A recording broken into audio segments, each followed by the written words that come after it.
नई दृष्टि ज्ञान विज्ञानी, नई दृष्टि मोक्ष प्रदानी। नई दृष्टि ज्ञान विज्ञानी, नई दृष्टि मोक्ष प्रदानी। नई राह क्रम मार्गी, नई राह हो दादाई। नई राह क्रम मार्गी, नई राह हो दादाई। नमस्कार, आदाब, सत श्री अकाल, वणकम, जय श्री कृष्ण, जय स्वामीनारायण, जय सच्चिदानंद।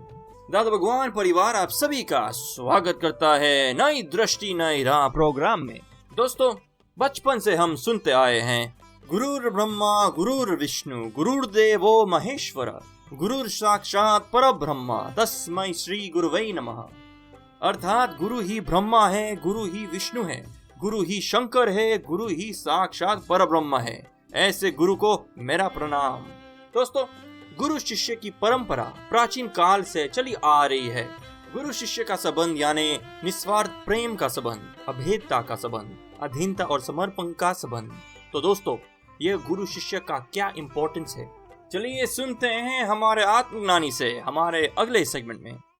कोई गुरु हो, उसके काफ़ी शिष्य हो, तो द्वारा को उसकी कोई अपनी गादी देने की हो, उसकी परंपरा चलाने के लिए, तो गुरु को अपने शिष्य कौन से शिष्य में चूज़ करना चाहिए कि देने के लिए कि जो ज्ञान है उसके पास।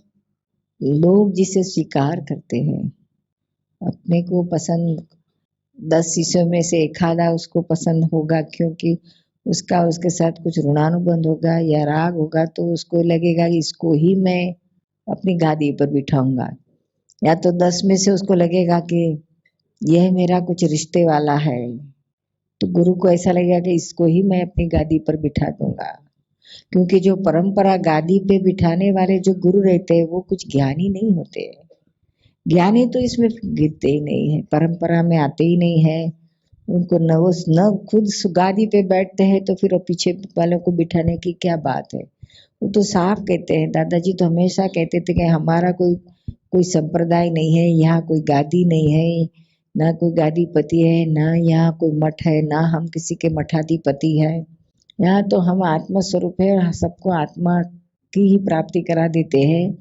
आत्मा में न कोई गुरु है किसी का, और न कोई शिष्य हो सकता है किसी का। ये तो बिल्कुल अलग ही बात है। लेकिन कोई गुरु हो तो उसको चूज करने का हो ज्ञानी, लेकिन गुरु हो हाँ, यानी जो तो कैसे उसको तो चूज करना उन्होंने यही चाहिए। देखना है कि लोगों को कौन से प्रिय है, लोग किसे चाहते हैं। जो जिन्हें लोग स्वीकारते हैं वही योग्य है, क्योंकि मरने के बाद गुरु को थोड़ी देर उनके साथ निपटाना है, लोगों को निपटाना है। और जिन लोगों के हृदय में बस जाए वही उनके लिए, पीछे वालों के लिए काम करे। तो वो स्टडी गुरु ने करना चाहिए कि लोगों की को कौन सा इसमें से हृदय में बसे ऐसा है। विद्वान है कि उसमें चूज नहीं होना चाहिए। कौन सा शिष्य ज्यादा विद्वान है, चॉइस नहीं है उसकी गुरु की, लेकिन जो लोग स्वीकार। विद्वान की जरूरत नहीं है, यहाँ प्योरिटी की जरूरत है। विद्वान तो बहुत होते हैं, उसकी कीमत नहीं है। जो प्योर है अध्यात्म में, धर्म जो शिष्य में प्योर है, जिसमें क्रोध मान माया लोभ राग द्वेष मंद हो गए, खुलेआम जिसके नहीं दिख पाते हैं, वही लायक है मोक्ष मार्ग, और वही गुरुपद पर आने के लिए लायक है। लाख उसके पास विद्वता रही, लेकिन उसके पास मद रहा, घमंड रहा, अहंकार रहा, तो क्या फायदा उससे। वो लोगों का कुछ दलदल नहीं पिटा सके, लोगों को कोई प्रगति नहीं करा सकेंगे। वही भी इस सब में डूबे हुए, तो और लोगों का क्या अच्छा करा सकेंगे। तो इनको तो यही बताना पड़ता है कि जो प्योर है, जिनके उनको कुछ विद्वता दिखाने की जरूरत नहीं है। प्योरिटी जिसमें है, वो प्योर को देखते ही, प्योर के पास बैठते ही, उसकी वाइब्रेशन से ही औरों में प्योरिटी आती है। प्योरिटी में क्या क्या बताते हैं, प्योरिटी में क्या होना चाहिए शिष्य में। इस संसार की किसी चीज की कामना नहीं है, कोई चीज चाहिए नहीं। लक्ष्मी की भीख नहीं है, मान की भीख नहीं है, कीर्ति की भीख नहीं है, विषय की भीख नहीं है, शिष्यों की भी भीख नहीं है, कोई चीज नहीं चाहिए। ये सारे तमाम प्रकार की भीख मिट गई है जिनकी। लाख सारी दुनिया का सोना ला के दे तो भी उन्हें उसकी कोई कीमत नहीं है। आत्मा में ही रहते हैं, आत्मा में को ही सर्वस्व मानते हैं और औरों के लिए भी आत्म प्रगति ही उसके लिए सर्वस्व है। और औरों की धन दौलत, उसकी नाम कीर्ति, उसकी कीमत नहीं है। उसकी प्रगति कैसे हो वही उसके दिमाग में रहता है रात दिन, वही प्योर हो सकता है। जब सबसे पहले गुरु प्योर हो तो उसको देख के ही शिष्य में ये गुण उत्पन्न हो सकते हैं। हाँ, वो प्योर हो तो ही, गुरु प्योर हो तो ही उनके पास से कोई प्योरिटी का सबक ले सकता है। खुद इम्प्योर रहा तो औरों को कैसे प्योर करा सकता है। लेकिन ज़्यादातर तो अभी ये जो परंपरा चल रही है कि जो सगे वाले होते हैं, खुद के बच्चे लोग होते हैं और उन्हीं को गादी देके जाते हैं गुरु लोग, तो वो गुरु परंपरा वो तो बराबर नहीं है ना। वो तो संसार में रहता है, धर्म में थोड़ी ऐसा चलता है। संसार में बाप अपनी सारी जायदाद अपने बेटे को देके जाएगा, या बेटा नहीं रहा तो भतीजे को देके जाएगा, या बेटी या जामाई को, दामाद को देके जाएगा। इसमें थोड़ी ऐसा चलता है। इसमें तो समर्पण जिसमें है, जो लायक है, लोगों के लिए जिसने कुछ किया है, सब तन मन धन लुटाया है, मन वचन काया से समर्पित है और लोगों के लिए कुछ किया है काम, और लोगों के दिल में जो बसा हुआ है वही लायक है। आप सुन रहे हैं नई दृष्टि नई राह। दोस्तों, जैसे भगवान राम जी ने गुरु वशिष्ठ से, स्वामी विवेकानंद ने रामकृष्ण परमहंस से, एकलव्य ने द्रोणाचार्य से और कबीर जी ने रामानंद जी से ज्ञान प्राप्त करके अपनी पूरी जिंदगी समर्पित कर दी और परम विनय की दशा तक पहुंचे, तो हमें कोई भी ज्ञान की प्राप्ति परम विनय या अधीनता के बिना हो सकती है? चलिए जानते हैं हमारे आत्मज्ञानी से। चरण विधि में सबसे पहले परम विनय का अर्थ समझाइए। वो तो थोड़ी बात हो गई, रघुनंदन कहाँ पे है? हाँ, परम विनय यानी क्या है कि अभी ज्ञान नहीं लिया, उनके लिए कुछ भी प्राप्ति करनी है तो हम विनयी होना चाहिए। जो गुरु के पास भी जाते हैं हम, तो गुरु को ऊंचे स्थान पे बिठाते, हम नीचे बैठते, विनयी बोला जाता है। और घर में कोई मेहमान आए तो हम विवेक रखते हैं, नहीं बोलते चाय का विवेक भी नहीं किया उन्होंने। तो विवेक यानी क्या है? व्यवहार करते, व्यवहार में उसको विवेक बोला जाएगा। उसमें से सद विवेक यानी नुकसान करता है, ये हितकारी है तो उसको पकड़ना, उस तरफ जाना है ना, बुरे में से अच्छे में जाना है, उसको सदविवेक बोला जाता है। और उससे भी आगे विनय यानी गुरु के पास कुछ ज्ञान ग्रहण करना है तो विनय करते हैं, मगर वो अशुभ में से शुभ का ज्ञान है। और उससे भी आगे आत्मा का ज्ञान पाना है, वहां परम विनय होना चाहिए। और ज्ञानी पुरुष, दादा भगवान को ज्ञानी बोलते, मैं तो उनका फॉलोवर्स जैसे हूँ। और वो यहाँ भी ज्ञान की प्राप्ति करनी है तो परम विनय यानी आत्मा संबंधी में कुछ नहीं जानता, जो भी जानता था वो इंफॉर्मेशन शब्द ज्ञान था, अनुभव मुझे नहीं प्राप्त हुआ था, तो मुझे अनुभव प्राप्त करना है, मुझे आत्मा की जागृति प्राप्ति करनी है। अच्छा गुरुदेव, मैं जो है ज्ञान 2 साल पहले ले चुका है। अच्छा, मैं परम विनय पे जो है आपसे ज्ञान मिला है। माँ निरुमा जी से जो है ये टीवी देख के उनकी जो है सत्संग प्राप्त हुआ है। अच्छा, दादा भगवान की सत्संग हुआ, मतलब टीवी पे आपसे ज्ञान मिला। तो मेरा विनय ये है, आत्मज्ञानी गुरु दीपक भाई जी, यो वात्सल्य मूर्ति माँ निरुमा जी और वात्सल्य मूर्ति दादा भगवान को अत्यंत भक्ति पूर्वक त्रिकाल नमस्कार नमस्कार नमस्कार करके मैं शुरू करता हूँ। हाँ, मगर ये दो को करते हैं बरोबर है, पर इनको करेंगे तो ये दोनों आ ही जाएंगे। ठीक है, आप अपने हिसाब से करते रहो, मगर मुख्य चीज है सिमंदर स्वामी और दादा भगवान को। अभी क्या है कि हमारा परिचय नहीं होने से ऐसे लगता है दीपक भाई को देखा है, निरुमा को देखा है टीवी में, तो यहाँ से शुरुआत करती है, मगर यहाँ से हम भी आपकी प्रार्थना दादा भगवान के पहुंचा देंगे, सिमंदर स्वामी तक पहुंचा देंगे। अच्छा, और आप एक चीज मैंने और देखा, इस समय 101 जन्म जयंती पे आपने सबको निमंत्रण दिया। टीवी पे देख के मुझे ऐसा लगा कि आपके चेहरे पे सारी ब्रह्मांड नजर आ रहा था। क्या? पूरा ब्रह्मांड, सारी सृष्टि जो है आपके चेहरे पे नजर आ रहा है। ब्रह्मांड नजर आ रहा था, पूरा ब्रह्मांड नजर आ रहा है। हाँ, वो आपकी भक्ति अच्छी है। अच्छा, आप सुन रहे हैं नई दृष्टि नई राह। दोस्तों, हमें हमारे गुरु, टीचर या प्रोफेसर से कैसे बर्ताव करना चाहिए?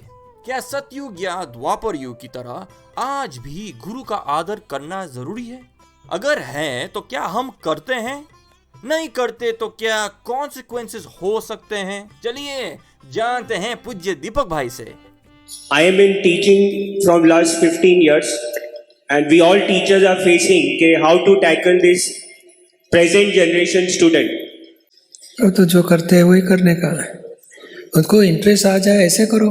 पढ़ाई में नए आइडिया लाए, थोड़ा स्टोरी होएगा, थोड़ा कुछ नई टेक्निक होगी, वर्कशॉप होंगे, क्या वैरायटी चाहिए। आज क्या है कि मोनोटोनस उसको बोर हो जाते हैं, कुछ वैरायटी डेवलप करनी पड़ती है और वैरायटी से वो लोग का कंसंट्रेशन पावर भी रहता है। कुछ क्लिप भी बता सकते हैं, देखो ये ऐसे कहना चाहते हैं, ऐसे कुछ वर्कशॉप जैसा कुछ करके करके इंटरेस्टिंग वो पार्ट। आज के स्टूडेंट को फोकस की जो पहले के स्टूडेंट में था उसकी कमी हम सभी टीचर को लग रही है। सच्ची बात है। ये टीवी मूवी इंटरनेट देखो, अभी 4 महीने कॉलेज में कॉलेजियन गर्ल थी, टोटल डिस्टर्ब, टीवी मूवी ये वो, और बॉयफ्रेंड गर्लफ्रेंड, कपड़े में इतनी वैरायटी होनी चाहिए, ये इयरिंग सब, इतना मोह में गए हैं। मोह जितना मोह बढ़ता है उतना कंसंट्रेशन पावर कम होता है, और मनोरंजन जितना बढ़ा उतनी मन की स्थिरता टूटती जाती है। ये प्रॉब्लम ये आ गया है। इसके लिए अभी वैरायटी बदली करने की एक उपाय हम बताते हैं कि भाई जो भी भगवान के पास शक्ति मांगो, और छोटे छोटे स्कूलें रहती है, उसके टीचर प्रिंसिपल सत्संग में आते हैं, ज्ञान लेते हैं, तो उनको बच्चों को ये सिखाते हैं, दादा भगवान ना असीम जय का रिजल्ट अच्छा आता है। बाद में 9 कलमे हैं दादा भगवान की, प्रार्थनाएं हैं, शुद्धात्मा की प्रार्थना, अंतर्यामी परमात्मा की प्रार्थना, ऐसे आइडिया वो लोग को अप्लाई करते हैं ताकि कंसंट्रेशन पावर बढ़ता है, चित्त की शुद्धि बढ़ती है, ग्रास्पिंग पावर बढ़ता है, अच्छी तरह पढ़ाई हो सकती है। क्योंकि धीरे धीरे इंटरेस्टिंग कराते रहना। और दूसरा पार्ट हमारे तरफ से, यानी टीचर प्रिंसिपल या प्रोफेसर है, उसको ये जागृति रखनी है। एक तो लालच नहीं रखनी चाहिए पैसे, चलो ये स्टूडेंट तो पैसे वाला है, हमारा ट्यूशन रखेगा तो पैसा मिलेगा। और बाकी दूसरा पार्ट, नज़र नहीं बिगाड़नी चाहिए। विषय विकारी कौन है, कैसी है, ये सब विकारी भाव आ गया तो टीचर का भी वचन बल पावर सब डाइल्यूट हो जाएगा और स्टूडेंट के ऊपर उसका कोई प्रभाव नहीं रहेगा। और सत्ता, मैं ये कहता हूँ, क्यों सुनते नहीं, समझते नहीं, क्रोध से या डांटने से उनके पास काम लेंगे तो भी फायदा नहीं, प्रेम से लेना पड़ेगा। बहुत सेंसिटिव है आज की प्रजा। तो हमारे तरफ से विकारी भाव, सत्ता, मान, अहंकार, लोभ, लालच, ये भीतर के शत्रु को जितना हमारा कम होएगा दोष, क्रोध, मान, माया, उतना हमारी वचन बल, पावर, चारित्र बल बोलते हैं, तो फिर उनको भी प्रभाव लगेगा, नहीं ये टीचर अच्छे हैं। ये दोनों हमारे भीतर वाला ये पुरुषार्थ है, और बाहर कुछ टेक्निक नई आइडिया से टीचिंग का डेवलपमेंट कर सकते हो। मतलब इंट्रा और इंफ्रास्ट्रक्चर दोनों में बदलाव लाना पड़ेगा। थैंक यू दीपक। सच्ची बात है। आप सुन रहे हैं नई दृष्टि नई राह, जो सुलझाता है जिंदगी के हर सवाल को। दोस्तों, हमारे परम पूज्य ज्ञानी पुरुष दादाजी कहते हैं कि जिससे हम कोई भी ज्ञान पाते हैं, विजडम पाते हैं, वही हमारा गुरु है। और गुरु एक ही नहीं होता, जिंदगी के हर एक कदम पे हम कुछ न कुछ तो सीखते ही है ना, तो गुरु भी बदलते रहते हैं। और दोस्तों, अल्टीमेट गुरु वही होता है जो हमें हमारी खुद की पहचान करे और हमें जन्म मरण के चक्कर से भी मुक्ति दिलाए। दादाजी खुद को गुरु नहीं कहलाते और हमें शिष्य भी नहीं बनाते, लेकिन ज्ञान की ऐसी ज्योति जलाते हैं कि हम इस जीवन में ही परम सुख का अनुभव करते हैं। तो आइए ऐसे ही ज्ञानी पुरुष की वाणी से हमारा हर दिन रोशन करें। अधिक जानकारी के लिए लॉग ऑन करें hindi.dadabhagwan.org या फिर ईमेल करें dadaonradio@us.dadabhagwan.org या फिर फोन लगाइए 1877-505-3232 एक्सटेंशन 23। आज के लिए हमें दे इजाजत, कल फिर मुलाकात होगी, तब तक के लिए स्टे इन द प्रेजेंट। जय सच्चिदानंद। दृष्टि ज्ञान विज्ञानी